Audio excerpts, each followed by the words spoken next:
Hello my dear students, welcome to Terence class. आज आपके लिए लेकर आए क्लास 12 के इंग्लिश की poem number 4 a thing of beauty bye John Keats. और इस वीडियो में मैं आपके साथ डिस्कस करने वाला हूँ सिर्फ और सिर्फ मल्टीपल चॉइस क्वेश्चंस। तो देखते हैं बच्चों, फर्स्ट क्वेश्चन क्या है आपके लिए, आपको बताना है इसमें, how does a thing of beauty give everlasting Joy. अब जॉन कीट्स ऐसा क्यों कहते हैं कि कोई भी जो ब्यूटीफुल थिंग होती है वो कभी ना ख़त्म होने वाला जॉय देती है। तो ऑप्शंस आपके सामने हैं, इट नेवर फेड्स, और इट प्रोवाइड्स शेडी प्लेस, और इट कीप्स साउंड स्लीप, और इट इंक्रीजेस इन लवलीनेस। तो अगर एक बार आप देखें आपको लगेगा कि सभी ऑप्शंस ऑलमोस्ट सेम है, लेकिन you have to go for the exact answer. तो बच्चों आपको यहाँ क्या लगता है करेक्ट आंसर होना चाहिए?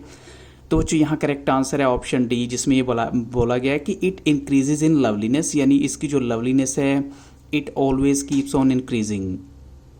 अब चलते हैं क्वेश्चन नंबर 2 में। देखिए, which one example of the beauty of nature which the poet has given in these lines, यानी कौन सा एग्जाम्पल जो है पोइट ने नेचर की ब्यूटी के बारे में दिया है इन लाइन्स के बीच में। तो ऑप्शन आपके सामने है, is sound sleep, trees and gardens, a shady place, mental peace. तो यहाँ पर देखिए बच्चों क्या होना चाहिए, जो बहुत सुंदर एग्जाम्पल है नेचर का। तो yes, the correct answer is a shady place, यानी एक ऐसी जगह जो बहुत सारे पेड़ों से घिरी हुई है, छायादार प्लेस है वो। अब चलते हैं क्वेश्चन नंबर 3 के लिए। The expression pass into nothingness implies that the beautiful things. अब इस जो है पोइम के अंदर पोइट ने बोला है कि जो ब्यूटीफुल थिंग है it never passes into nothingness. तो उसका मतलब क्या होता है? तो ऑप्शन आपके सामने है, नेवर इंक्रीज, और क्रिएट अनहैप्पीनेस अमंग फ्रेंड्स, या फिर कहीं ऑलवेज ब्रिंग अनहैप्पीनेस, या कहीं कि नेवर फेड अवे। तो बच्चों यहाँ करेक्ट आंसर है, जो ब्यूटीफुल थिंग्स हैं इट नेवर फेड अवे, यानी वो कभी भी जो हैं फेड नहीं होती। तो option D is the correct answer here. अब चलते हैं क्वेश्चन नंबर 4 के लिए। The expression spite of despondency refers to. अब स्पाइट ऑफ डेस्पोंडेंसी जो फ्रेज यूज हुआ है उसका क्या मतलब है? हेल्थ एंड वेल बींग, या फिर हेट्रेड एंड ग्रीड, या सफरिंग एंड पेन, या कहीं सैडनेस एंड डिप्रेशन।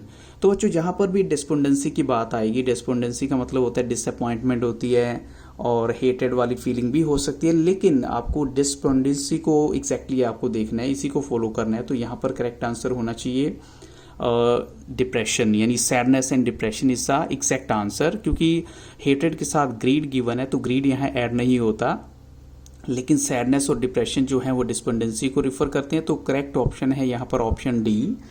अब चलते हैं बच्चों क्वेश्चन नंबर 5 के लिए। What are the flowery bands that bind us to earth. अब आपको बताना है वो फ्लारी बैंड कौन सी हैं जो हमें अर्थ के साथ बाइंड करते हैं। तो ऑप्शन आपके सामने है, memory of beautiful and pleasant things, और हैविंग ए साउंड स्लीप, और ए बंडल ऑफ सॉफ्ट थ्रेड्स, या फिर ए bundle of flowers.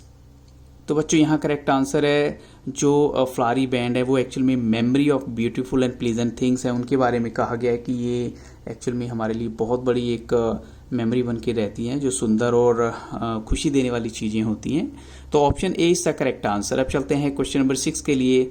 What removes the pall from our dark spirit. अब आपको देखना है पॉल क्या होता है? कवरिंग होती है, यानी ऐसी क्या चीज़ है जो हमारी डार्क स्पिरिट्स बोलेगी, जो एविल स्पिरिट जो हमसे गलत काम करवाती है, वो ऐसी कौन सी चीज़ है जो उस कवरिंग को रिमूव कर देती है। तो ऑप्शन आपके सामने है, फॉलोइंग नोबल वेज, और एनी ब्यूटीफुल ऑब्जेक्ट, और साइट्स ऑफ नेचर, या ऑल द अबव। तो बच्चों अगर हम ये कहें कि यहाँ पर करेक्ट ऑप्शन होना चाहिए वो है साइट्स ऑफ नेचर, क्योंकि ये ऑलमोस्ट ब्यूटीफुल ऑब्जेक्ट को भी कवर कर लेता है, या इवन हमारे नोबल वेज को भी जो है कवर कर लेता है। तो हम कहेंगे sights of nature is the right option यहाँ पर। अब चलते हैं क्वेश्चन 7 के लिए। Which figure of speech is used in the line from our dark spirits. अब यहाँ पर फ्रॉम आवर डार्क स्पिरिट्स जो है उसमें कौन सा फिगर ऑफ स्पीच या पोएटिक डिवाइस यूज किया गया। तो ऑप्शन आपके सामने है, पर्सोनिफिकेशन, अलिट्रेशन, मेटाफर, या फिर सिमली। तो बच्चों जैसा कि पता है पर्सोनिफिकेशन में आप कहते हैं किसी नॉन लिविंग थिंग को जब आप किसी प्रोनाउन से एड्रेस करते हैं। तो अलिट्रेशन होती है रेपिटेशन ऑफ कॉन्सोनेंट साउंड्स एक ही लाइन के अंदर, लेकिन फ्रॉम आवर डार्क स्पिरिट सभी लेटर जो हैं डिफरेंट है। मेटाफर होता है विदाउट लाइक और एज कंपैरिजन जब आप करते हैं, और सिमली होती है जब लाइक और एज के साथ कंपैरिजन करते हैं। तो करेक्ट आंसर क्या होना चाहिए? इसका right answer is metaphor here, यहाँ पर मेटाफर राइट आंसर है। अब चलते हैं क्वेश्चन नंबर 8 के लिए। From our dark spirits is a reference to what. अब ये किस चीज़ का रेफरेंस है? फ्रॉम आवर डार्क स्पिरिट जो है, तो ऑप्शन आपके सामने है, आवर ऑन इविल एक्शंस, और आवर डीमोरलाइज्ड स्पिरिट्स, और फीलिंग ऑफ होपलेसनेस, या कहें ऑल ऑफ देम, यानी ये सभी के सभी करेक्ट होने चाहिए। तो बच्चों यहाँ करेक्ट आंसर क्या है? Yes of course, the right answer is option D, all of them. अब चलते हैं क्वेश्चन नंबर 9 के लिए। What does the brake imply? Brake यहाँ क्या चीज होती है? BRAKE। तो ऑप्शन आपके सामने है undergrowth of ferns and Bush, या सेकंड ऑप्शन है burning of forest, third option है स्टबल फायर, या लास्ट ऑप्शन है लार्ज एरिया ऑफ ग्रासलैंड। तो बच्चों यहाँ करेक्ट आंसर है undergrowth of ferns and Bush. Actual में ब्रेक का मतलब होता है बुश वाला एरिया, यानी जो छोटी छोटी कंटीली झाड़ियाँ होती हैं उनके लिए बोला गया ये वर्ड। क्वेश्चन 10 में देखिए, what is the effect of immortal drink on us? यानी जो इमोर्टल ड्रिंक है जिसकी बात पोइट ने की है, उसका क्या इफेक्ट होता है हम पर? तो ऑप्शन आपके सामने है, it gets away our hopelessness, और इट ब्रिंग्स एवरलास्टिंग जॉय, और इट ब्रिंग्स करेज, और it shows us the path to heaven. तो यहाँ बच्चों करेक्ट आंसर क्या होना चाहिए? Because all answers are very close to one another, but right answer है option B, it brings everlasting joy. ये हमें कभी ना खत्म होने वाली खुशी देता है। क्वेश्चन नंबर 11 देखिए, what are the mighty dead refer to here?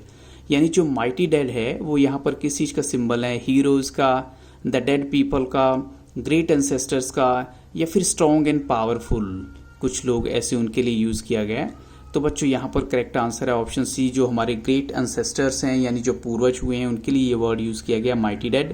Question 12 में देखिए, how has the mid forest brake become rich? यानी कैसे जो है मिड फॉरेस्ट ब्रेक जो है वो रिच हो जाता है? तो ऑप्शन आपके सामने है, due to the nice smell of musk rose, और ड्यू टू शेरी ट्रीज, और ड्यू टू सन, और नन ऑफ द अबव। तो बच्चों यहाँ करेक्ट आंसर है due to nice smell of musk rose. उसकी वजह से क्या है, वो जो एरिया है जहाँ पर बड़ी सारी जो कैक्टस या थॉर्न्स या बुशेस जो है लगी हुई हैं, वो एरिया जो है बड़ा अच्छा लगता है वहाँ जाना, उसके सराउंडिंग में। क्वेश्चन जो है 13 में देखिए, name the figure of speech in cooling covert. Cooling covert में फिगर ऑफ स्पीच कौन सा यूज किया गया? तो ऑप्शन आपके सामने है, मेटाफर, सिमली, पर्सोनिफिकेशन, या फिर अलिट्रेशन। अब देखिए बच्चों, जहाँ रेपिटेशन होती है कॉन्सोनेंट लेटर की, यानी सी और सी, कोलिंग कॉवर्ट, तो इट्स वेरी क्लियर ये अलिट्रेशन है, एक पोएटिक डिवाइस। तो अब चलते हैं बच्चों हम नेक्स्ट क्वेश्चन के लिए। व्हाट इज मोरो? मोरो को आपको एक्सप्लेन करना है। मोरो का मतलब होता है फ्लावर्स, या मॉर्निंग, या वर्शिप, या वॉकमैनशिप। तो इट्स वेरी क्लियर, मोरो का मतलब होता है मॉर्निंग।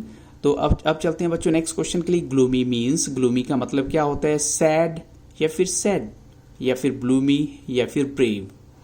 तो ग्लूमी का मतलब क्या होता है बच्चों? सैड, SCD, सैड, यानी काफ़ी उदास या डल सा आप कह सकते हैं उसे। अब चलते हैं क्वेश्चन 16 के लिए। Who are the mighty dead refer to here? यानी माइटी डेड कौन है जिनके बारे में यहाँ बात की गई है? तो ऑप्शन आपके सामने है, the mighty dead are those heroes who are remembered for their noble deeds and achievements, या फिर हम कहें the mighty dead are those saints who are remembered for their noble deeds and achievements, या the mighty dead are those heroes who are never remembered for their noble deeds and achievements, या the mighty dead are those heroes who are remembered for their evil deeds and achievements। तो बच्चों यहाँ correct answer क्या होना चाहिए? Yes the right answer is option A, यानी mighty dead वो लोग हैं, वो हीरो हैं जिनको याद किया जाता है उनकी नोबल डीड्स यानी अच्छे काम या उनकी अचीवमेंट्स के लिए। अब चलते हैं क्वेश्चन 17 के लिए। Why are the lovely tales called as endless fountain? Lovely tales को एंडलेस फाउंटेन क्यों बोला गया है? As they are throwing water on us, और as they are throwing flowers on us, as they are a source of constant joy and happiness, और as they are a source of constant troubles and problem. तो बच्चों यहाँ correct answer क्या होना चाहिए? Yes right answer is option C, as they are a source of constant joy and happiness, यानी कभी ना खत्म होने वाला जो है एक जॉय और हैप्पीनेस का वो एक सोर्स रहती है। अब चलते हैं क्वेश्चन जो है 18 के लिए। Explain the phrase it will never pass into nothingness. अब आपको बताना है ये इसका मतलब क्या होता है, it will never pass into nothingness. तो it will end soon, it will pass by our side, it is immortal, और it is not easy to pass. तो बच्चों यहाँ इसका मतलब क्या है? यस इट इज इमोर्टल, यानी ये कभी नहीं खत्म होगी। अब चलते हैं और किसके लिए बात की गई है? ए थिंग ऑफ ब्यूटी के बारे में कहा गया है। व्हाट इज ए बावर? बावर क्या होता है? It is a shady place, और it is a place full of flowers, और it is a place full of thorns, it is a place full of fountains. But बच्चों यहाँ करेक्ट आंसर है it is a shady place, यानी एक छायादार जगह के लिए वर्ड यूज किया गया है। क्वेश्चन 20 में देखिए, how are the rills a cooling cover for the earth? यानी जो रील्स होती हैं, रील्स एक्चुअल में क्या होती है? दे आर द स्ट्रीम्स, और छोटी छोटी जो साफ पानी की नदियाँ होती हैं वो कूलिंग कवर कैसे होती हैं अर्थ के लिए? तो ऑप्शन ए है they are the big rivers which flow down into the sea, और they are the ponds meant for forest animals, और they are the streams which cover the earth and keep it cool during the hot summer months, या फिर कहें कि they are the streams which cover the earth and keep it hot during the cool summer months। तो बच्चों यहाँ correct answer क्या होना चाहिए? Yes, the right answer is option C, because वो स्ट्रीम्स होती है यानी छोटी छोटी जो नदियाँ होती हैं जो कवर करती हैं अर्थ को और साथ में अर्थ को ठंडा भी रखती हैं during the hot summer months. और अब चलते हैं बच्चों हम क्वेश्चन नंबर 21 के लिए। What in your opinion is the simple sheep that Keats is referring to? अब सिंपल शीप जो पोइट ने यहाँ यूज किया है वो उसका मतलब क्या होता है? तो ऑप्शन आपके सामने है the poet refers to Jesus Christ being the shepherd and protector of the simple sheep, यानी वो सिंपल शीप का रेफरेंस है मैनकाइंड को लेकर। और the poet refers to Jesus Christ being the shepherd and the protector of the simple sheep that is herd of sheep, यानी sheep का एक झुंड जो है उसके लिए यूज किया है। और the poet refers to Jesus Christ being the shepherd and the protector of the simple sheep that is जो फॉरेस्ट में रहती हैं। और the poet refers to Jesus Christ being the protector of the simple sheep that is animal kingdom. तो बच्चों according to these options अगर हम देखें हमें लगता है करेक्ट आंसर है ऑप्शन ए, जिसमें ये बताया गया कि पोइट जो है रेफर करता है जीसस क्राइस्ट को जो कि एक शेफर्ड की तरह हैं और प्रोटेक्टर हैं सिंपल शीप के। सिंपल शीप यहाँ क्या है? पूरी की पूरी जो मानवता है उनके लिए वर्ड यूज किया है। तो बच्चों आई होप सो ये क्वेश्चन आपकी हेल्प करेंगे आपकी एग्जामिनेशंस में। So thank you really very much for watching Taran sir classes. और अगर आपको वीडियो अच्छा लगा हो तो लाइक शेयर और सब्सक्राइब करना मत भूलिएगा। लेकिन आप मेरे चैनल की प्लेलिस्ट को ज़रूर विजिट कीजिएगा अगर आप चाहते हैं कि आपको इंग्लिश के अलावा पॉलिटिकल साइंस, हिस्ट्री, ज्योग्राफी के भी कुछ एमसीक्यूज और साथ में साइकोलॉजी के भी एमसीक्यूज अवेलेबल हैं तो वो भी आपको मिल जाएं। So have very nice day.